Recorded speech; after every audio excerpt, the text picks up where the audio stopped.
আসসালামু আলাইকুম, আমি সুমাইয়া আক্তার জুই। আজকে আমাদের ক্লাস হচ্ছে কম্পিউটার পঞ্চম পর্বের আর্কিটেকচারের 5টা অধ্যায়, যেটা হচ্ছে আমাদের স্যাপ অন আর্কিটেকচার অ্যান্ড হচ্ছে simple as possible computer architecture নিয়ে। তো আজকের ক্লাসে হচ্ছে আমরা ক্লিয়ার হব স্যাপ অন আর্কিটেকচারের যে ব্লক ডায়াগ্রামটা আছে ওইটা কিভাবে সম্পূর্ণ হয়েছে, কিভাবে ডাটা আদান প্রদান করে ডাব্লিউ বাসের মাধ্যমে সেটা।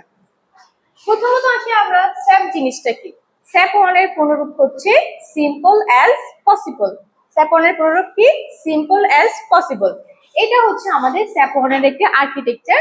আর্কিটেকচারের মধ্যে এগুলো হচ্ছে আমার বিভিন্ন ধরনের ইনস্ট্রাকশন, যেটার মধ্যে আমরা ডাটা আদান প্রদান ডাটা পাঠাই। আর এটা হচ্ছে আমাদের ডাব্লিউ বাস, যার মাধ্যমে এই স্তর থেকে ডাটা আমরা এই স্তরে পাঠাই। প্রথমত আমাদের প্রথমে আছে আর্কিটেকচারের প্রোগ্রাম কাউন্টার। প্রোগ্রাম কাউন্টার হচ্ছে আমাদের 4 বিটের। প্রোগ্রাম কাউন্টার কয় বিটের? 4 বিটের। প্রোগ্রাম কাউন্টারের মূলত কাজ কি? এটা হচ্ছে আমাদের বাইনারি 00 থেকে 11 পর্যন্ত ডাটা পাঠানোর কাজ করে। প্রোগ্রাম কাউন্টার কি করে? প্রোগ্রাম কাউন্টার হচ্ছে আমার 4 বিটের, যেটা 00 থেকে 11 পর্যন্ত ডাটা পাঠানোর ক্ষেত্রে ব্যবহৃত হয়। প্রোগ্রাম কাউন্টার হচ্ছে তোমার মূলত যে কাজটা করে সেটা হচ্ছে পরবর্তী প্রোগ্রাম বা পরবর্তী সেকশনে কি ধরনের কাজ সম্পন্ন হবে সেটা হচ্ছে আমার কাজ করে নির্দেশনা, অর্থাৎ ইনস্ট্রাকশন দিয়ে দেয় যে পরবর্তী সেকশনে কি কাজ করবে। এটা হচ্ছে আমার প্রোগ্রাম কাউন্টারের কাজ। সেকেন্ডে আসি ইনপুট আউটপুট মার।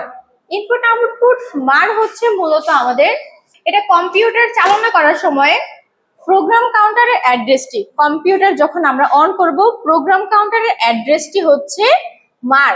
এই মারের পুনরূপ হচ্ছে আমার MAR। এর পুনরূপ হচ্ছে মেমোরি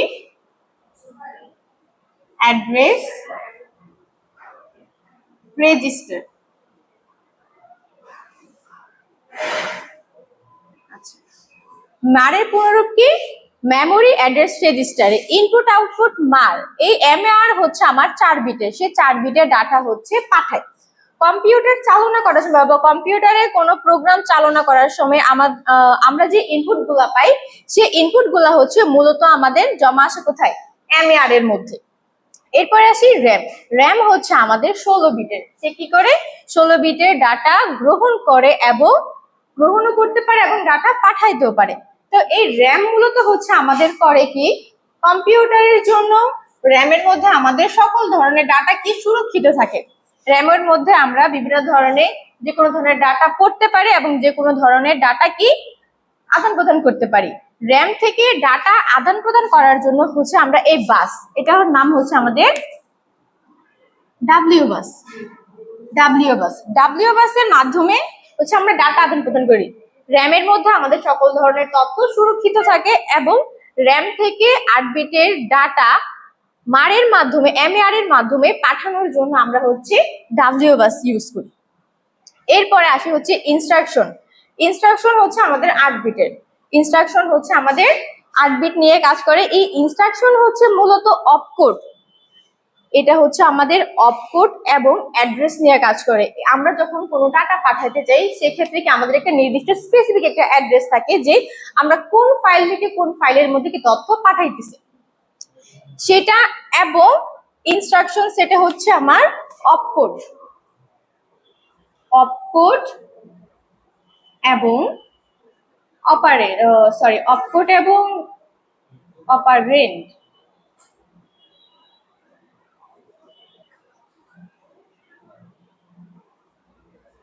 ইনস্ট্রাকশন সেট হচ্ছে আমাদের অপকোড এবং অপারেন্ডের সমন্বয়ে গঠিত। এটা হচ্ছে ইনস্ট্রাকশনস দেয় যে কি কি ধরনের ডাটা আমরা আদান প্রদান করতে পারবে, কি কি ধরনের দিক নির্দেশনা আমাদের পরবর্তী স্টেপের জন্য ফলো করতে পারি। এরপর আসে হচ্ছে আমরা কন্ট্রোলার সিকোয়েন্সার। কন্ট্রোলার সিকোয়েন্সার হচ্ছে এটি প্রতিটি ব্লকের জন্য একটি নিয়ম, প্রতিটি ব্লকের নিয়ন্ত্রণ সংকেত তৈরি করে। এখানে হচ্ছে আমাদের মোট 12টি ক্লক সিগন্যাল ব্যবহৃত হয়।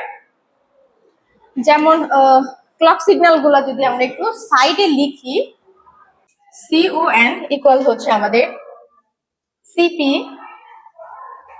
EP, LM, CE, L1, তারপর হচ্ছে ELLA ESU EU LB L0। এই যে এখানে যে টোটাল যে সিগন্যাল গুলা হচ্ছে এগুলো হচ্ছে আমাদের ক্লক সিকোয়েন্সারের 12টি ক্লক সিগন্যাল। এর মাধ্যমে হচ্ছে আমরা কি করতে পারি, কম্পিউটারের পরবর্তী রেজিস্টারে যে কাজ সম্পূর্ণ গুলো হবে সেই কাজ সম্পূর্ণ করার জন্য আমরা হচ্ছে ক্লক সিগন্যালের এই 12টি সিগন্যাল বা ক্লক সিকোয়েন্স ব্যবহার করি। তাহলে আমরা যদি একটু রিক্যাপ করি, প্রোগ্রাম কাউন্টারের কাজ কি, সেটা 0 থেকে 11 পর্যন্ত কনভার্ট করে এবং পরবর্তী প্রোগ্রামকে দিক নির্দেশনা দেয়। এরপর আসে ইনপুট আউটপুট মার্ক, এটা হচ্ছে আমাদের 4 বিটের ডাটা গ্রহণ করতে পারে।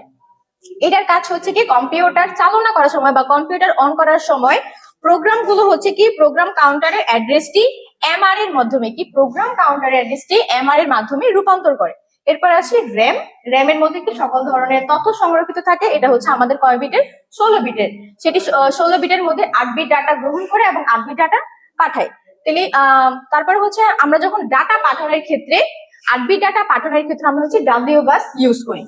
এরপরে হচ্ছে আমাদের ইনস্ট্রাকশন রেজিস্টার। ইনস্ট্রাকশন রেজিস্টার হচ্ছে আমাদের অপকোড এবং অপারেন্ডের সমন্বয়ে গঠিত। এটা হচ্ছে আমাদের এটি ইনস্ট্রাকশন ধারণা করা যে স্যাপনের মাধ্যমে পরিচালনা করা হয়, যা অপকোড এবং অ্যাড্রেসের সমন্বয়ে গঠিত। অপকোড এবং অ্যাড্রেসের সমন্বয়ে গঠিত হচ্ছে আমাদের ইনস্ট্রাকশন। এরপরে আসি কন্ট্রোলার সিকোয়েন্সার। কন্ট্রোলার সিকোয়েন্সার আমাদের কি করে, প্রতিটি ব্লকের জন্য একটা সিগন্যাল তৈরি করে। তার জন্য হচ্ছে আমাদের 12টি ক্লক সিগন্যাল নির্ধারিত করা আছে এই পর্যন্ত। এরপরে হচ্ছে আসে আমাদের একুমুলেটর। একুমুলেটরের মূলত কাজ হচ্ছে আমরা যখন কম্পিউটারে ইমিডিয়েট বা তাৎক্ষণিক যে কাজগুলো করি সেই তাৎক্ষণিক কাজের ফলাফলগুলো জমা রাখার জন্য আমরা হচ্ছে একুমুলেটর ব্যবহার করি। একুমুলেটর হচ্ছে আমাদের 8 বিটের, এটি হচ্ছে 8 বিটের ডাটা গ্রহণ করতে পারে এবং ডাব্লিউ বাসের মাধ্যমে প্রেরণ করতে পারে। এরপর আসি অ্যাড সাব। অ্যাড সাব বলতে কি, তথ্য যোগ করা বা তথ্যকে ওখান থেকে কি ডিলিট করা। অ্যাড সাব এর মাধ্যমে হচ্ছে যদি আমরা বলি এটি হচ্ছে 2s কমপ্লিমেন্ট হিসেবে কাজ করে। অ্যাড সাব কি করে, 2s কমপ্লিমেন্ট।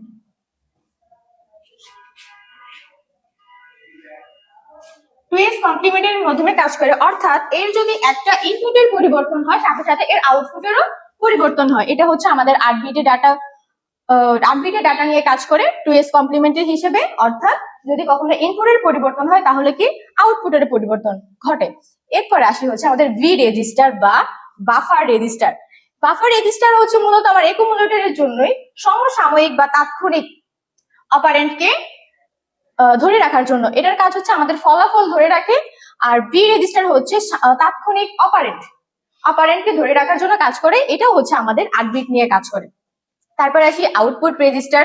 আউটপুট রেজিস্টার কি করতেছে, আউটপুট রেজিস্টারের মাধ্যমে হচ্ছে আমরা এই যেই রেজিস্টার গুলো আউটপুট নির্দেশনের জন্য সাময়িক সময় আউটপুট জমা রাখে।